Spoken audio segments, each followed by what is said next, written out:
30대 70이라는 법칙이 있죠. 어떤 조직이든지 핵심 30%가 전체를 이끌어간다, 그런 의미입니다. 교회를 비롯해서 어떤 조직이든지 사람이 많이 모인 곳에 가면 핵심적인 역할을 하는 사람은 한 30% 정도 된다고 그래요. 교회도 그렇다고 그래요. 교회의 중심 역할을 하는 사람들, 정말로 하나님 앞에 헌신하는 사람, 이 사람은 한 30% 정도 된다고 그럽니다. 그런데 현대에 와서는 20대 80이 되어가는 것 같죠. 갈수록 헌신하는 사람들이 줄어갑니다. 왜 헌신하는 사람들이 줄어들까? 우리가 너무 잘 살게 되었거든요. 어떤 하나님의 은혜나 하나님의 도움이 없이도 내가 이 땅에서 누리고 살 것들이 정말 많은 거죠. 내가 힘들게 뭐 하지 않고도 편하게 살 수 있는 사람들이 된 거죠. 다시 말하면 땅에 집중하는 힘은 강해졌고 하늘에 집중하는 힘이 약해진 겁니다. 보통 우리가 하나님께 헌신하는 것은 하늘에 보물을 쌓아두는 것과 같다고 할 수가 있죠. 그런데 사람들은 자꾸 땅에 관심이 많아지고 땅에서 복받고 땅에서 부자되고 땅에서 누리고 살고 이런 것들에 관심이 많아지는 거죠. 그러다 보니까 하나님에 대한 헌신이 점점 줄어드는 거죠. 하나님은요, 하나님께 헌신하는 사람들을 찾으시죠. 그리고 그들을 통해서 하나님의 나라를 확장시키고 완성해 가십니다. 이게 좀 재밌지 않습니까? 천지 만물을 창조하신 하나님이잖아요. 말씀으로 세상을 만드신 하나님이잖아요. 그러면 하나님의 나라도 하나님이 그냥 말씀으로 완성하시면 될 것 같은데 하나님은 사람을 선택하시죠. 사람을 부르시고 그들에게 일을 맡기시고 그들을 통해서 하나님의 나라를 이루어 가시죠. 참 재밌는 거잖아요. 본문은요, 12사도를 세우시는 장면입니다. 예수님이 산으로 가셔서 밤새 기도하셨습니다. 그리고 날이 밝으니까 제자들을 부르시고 그 중에서 12를 불러서 사도라 칭하셨습니다. 17절에요. 예수께서 그들과 함께 내려오사 평지에 서시니, 이걸 우리가 상상력을 동원해야 돼요.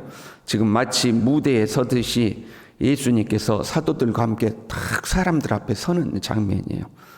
그 제자의 많은 무리와 예수의 말씀도 듣고 병 고침을 받으려고 유대 사방과 예루살렘과 두로와 시돈의 해안으로부터 온 많은 백성도 있더라. 지금 많은 군중들이 있는데 그 많은 군중들 앞에 예수님께서 12사도를 데리고 탁 내려오셔서 그들 앞에 12명과 함께 탁 서셨다. 이제 그 말씀이죠. 그림을 그릴 수 있어야 돼요. 많은 무리 앞에 예수님께서 12명과 함께 탁 도열을 하신 거예요. 탁 서신 장면인 거죠.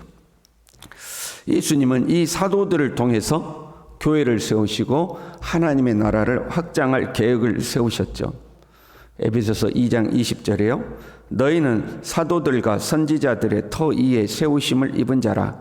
그리스도 예수께서 친히 모퉁이 돌이 되셨느니라. 예수 그리스도가 모퉁이 돌이 되시고 사도들과 선지자들이 터가 되어서 그 위에 교회가 세워졌다. 이렇게 말씀하고 있죠. 구약에는요, 12지파를 통해서 이스라엘이라는 나라를 세우시죠. 신약에 와서는 12사도를 통해 하나님의 나라를 세우시죠. 그래서 요한계시록 21장에 보면 새 예루살렘의 모습이 나오는데요. 21장 12절에 크고 높은 성곽이 있고 12문이 있는데 문에 12천사가 있고 그 문들 위에 이름을 썼으니 이스라엘 자손 12지파의 이름들이라. 그리고 14절에 가면 그 성곽에는 12기초석이 있고 그 위에는 어린 양의 12사도의 12이름이 있더라. 새 예루살렘에 12지파와 12사도가 기록되고 있죠. 구약의 12지파, 신약의 12사도. 이게 하나님 나라의 기초가 되고 있는 거거든요. 그래서 예수님이 일부러 12사도를 세우신 거예요.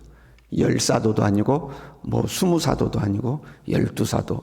구약과의 어떤 이 일치성을 만들기 위해서 12사도를 세우신 거죠. 이것이 하나님의 방법이죠. 하나님은 사람들을 부르시고 그들을 사용하시고 그리고 나서 그들에게 천국의 영광을 누리게 하시죠. 12사도를 부르시고 그 12사도가 새 예루살렘 성곽의 기초석이 되도록 하늘의 영광을 누리도록 하는 거죠. 일하지 않는 자는 상급도 없고 일하지 않는 자는 영광도 없는 겁니다. 지금요, 제자들을 부르사 그 중에 12를 택하여 사도로 칭하셨다. 그리고 그 외에도 예수님께 말씀도 듣고 병도 고치려는 많은 무리가 있었다. 이렇게 기록하고 있어요. 본문에는 세 종류의 사람이 나오는 거죠. 12사도가 나오고 예수님의 많은 제자들이 나오고 또 무리가 존재하는 거죠. 우리는 이 셋 중에 어디에 속했는지 우리를 돌아볼 필요가 있어요. 사도들은 예수님께 특별히 선택받은 사람들이죠. 이들은 예수님과 동고동락하고 항상 주님을 따르고 주의 복음을 위해 목숨까지도 바치는 사람들. 그게 이제 12사도입니다. 공식적으로 이 사도라는 칭호는 이제 사용하지 않죠. 신사도 운동이라고 해가지고 자기들이 스스로 자기들을 사도라고 부르는 사람들이 있어요. 그런데 옳지 않아요. 사도의 기본 자격은 사도행전 1장 21절 22절에 요한의 세례로부터 우리 가운데서 올려져 가신 날까지 주 예수께서 우리 가운데 출입하실 때에 항상 우리와 함께 다니던 사람, 이렇게 사도의 자격이 갖춰져 있죠. 예수님이 공생의 애를 사시는 동안 그 예수님과 항상 같이 하면서 예수님 곁에서 예수님을 보고 예수님의 말씀을 배우고 했던 그 사람, 그 중에 사도를 세운 거거든요. 그래서 오늘날 우리 중에 사도라 불리울 수 있는 사람은 아무도 없어요. 그러나 사도만큼이나 주님과 동행하는 사람, 주를 위해 헌신하는 사람, 주를 위해 모든 것을 바치는 사람들은 오늘날도 존재하죠.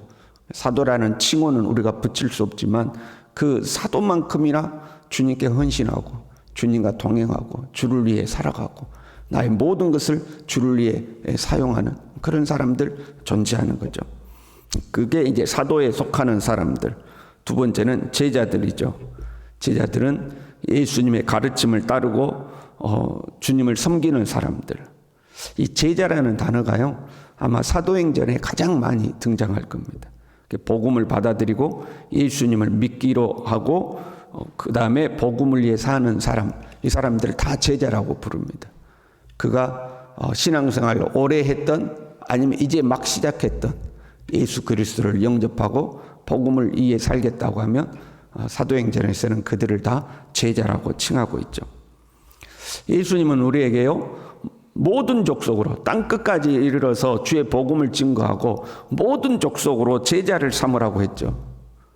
그러니까 교회에 나오는 사람들은 적어도 뭐가 돼야 돼요? 제자는 돼야 돼요. 예수님께서 제자를 삼으라고 한 거거든요. 주의 복음을 받아들이고 예수 그리스도를 구주로 영접하고 이제는 복음을 위해 살겠다고 하는 사람들, 이 사람들이 다 제자가 되는 거죠. 그리고 마지막으로요, 군중들이 있죠. 이들은 주님 만나기를 그렇게 갈망합니다. 주님 한번 배웠기를, 주님의 옷자락이라도 만지기를 그렇게 사모합니다. 그러니까 엄청난 숫자가 모여든 거죠. 그러나 그들이 원하는 것은 예수님의 능력이었습니다. 제자로 살고 싶은 마음에 예수님께 모여든 것이 아니라 예수님의 그 능력의 혜택을 받고 싶은 사람들. 그래서 병도 낫고 귀신도 쫓겨나가고 내 문제도 해결되고 그런 어떤 주님의 능력을 갈구하는 사람들, 그걸 위해서 모인 사람들, 소위 복 받고 싶어서 모인 사람들, 그 사람들이 이 무리들이죠. 군중들이죠. 우리는 어디에 속한가? 우리는 어디에 속한가? 교회도 30대 70 법칙이 적용된다고 그랬어요. 그리고 지금 이제 20대 80이 되어가는 것 같죠. 그러니까 군중에 해당되는 사람들이 한 7, 80%는 된다는 거죠. 교회도. 예수님께 뭔가 예수님의 능력의 혜택을 받고 싶은 사람들. 그러나 제자로서 헌신하지는 않는 사람들. 군중처럼 구경꾼은 될지라도 주를 위해 나의 것을 드리지 않는 사람들, 복음을 위해 살지 않는 사람들, 이게 이제 무리들, 군중들 7, 80%에 해당되는 사람들이죠. 20절에요. 우리가 19절까지 읽었죠. 20절에 이런 말씀이 있어요. 예수께서 눈을 들어 제자들을 보시고 이르시되, 그 다음 말씀은 산상수훈에 해당되는 말씀이에요. 너희 가난한 자는 복이 있나니 하나님의 나라가 너희 것이며. 지금 산상수훈의 말씀을 하시는데, 지금 제자들뿐만 아니라 많은 무리들이 모여 있잖아요. 그런데 예수님은 누구를 향해 말씀을 하셔요? 제자들을 향하여 지금 말씀을 가르치고 있는 거죠. 마태복음 5장에도 산상수훈이 나오는데요. 마태복음 5장 1절에도 이렇게 돼 있어요. 예수께서 무리를 보시고 산에 올라가 앉으시니 제자들이 나온지라 입을 열어 가르쳐 이르시되, 심령이 가난한 자는 복이 있나니 하나님의 나라가 저희 것이며 하고 가르치죠. 예수님이 제자들을 보시고 가르치죠. 예수님은 제자들에게 말씀하셔요. 제자들을 가르치셔요. 군중들에게는요, 능력을 베풀어 주셔요. 군중들이 그런 목적으로 예수님께 찾아왔다고 예수님이 그 군중들을 외면한 거 아니에요. 오히려 군중들에게는 능력을 베풀어 주시죠. 그러나 제자들에게는요, 말씀을 가르쳐 주시죠. 군중들은 소위 은혜와 복을 받죠. 그러나 제자들은 주님과 함께 고난을 받죠. 그게 이제 제자들이죠. 그런데도요, 23절에 이렇게 돼 있어요. 그날에 기뻐하고 뛰놀라. 지금 22절의 말씀에 제자들에게 너희가 나로 인하여서 사람들이 너희들에게 욕할 것이다. 너희들을 악하게 대할 것이고 너에게 고난이 올 것이다. 그날에 그러나 기뻐하고 뛰놀라. 하늘에서 너희 상이 큼이라. 하늘에서 상이 있을 것이다 약속하죠. 제자로 사는 사람들에게 하늘에서 상이 있다 하는 거죠. 군중들에게는 한 번도 하늘의 상이 크다 그런 말씀을 한 적이 없어요. 제자들에게만 그 말씀을 하시는 거죠. 저와 여러분이 하나님 앞에 제자로 살아야 할 줄로 믿습니다. 주를 위하여 헌신하는 사람들. 그래서 주님이 나에게 말씀을 가르치고 하나님의 나라를 가르치는 사람들. 우리를 향하여 하늘에서 네 상급이 크다 말할 수 있는 사람들. 그렇게 하늘을 바라보고 사는 사람들, 저와 여러분이 될 수 있기를 바랍니다. 기도하겠습니다. 하나님 아버지, 갈수록 주를 위하여 헌신하는 사람들은 줄어들고 이 땅의 것들을 소유하고 누리고 즐기고 그렇게 살기를 원하는 군중들과 같은 사람들은 늘어나는 이때에 주님, 우리가 사도들과 같은 신앙의 태도를 가지기를 원합니다. 제자와 같은 삶을 살기를 원합니다.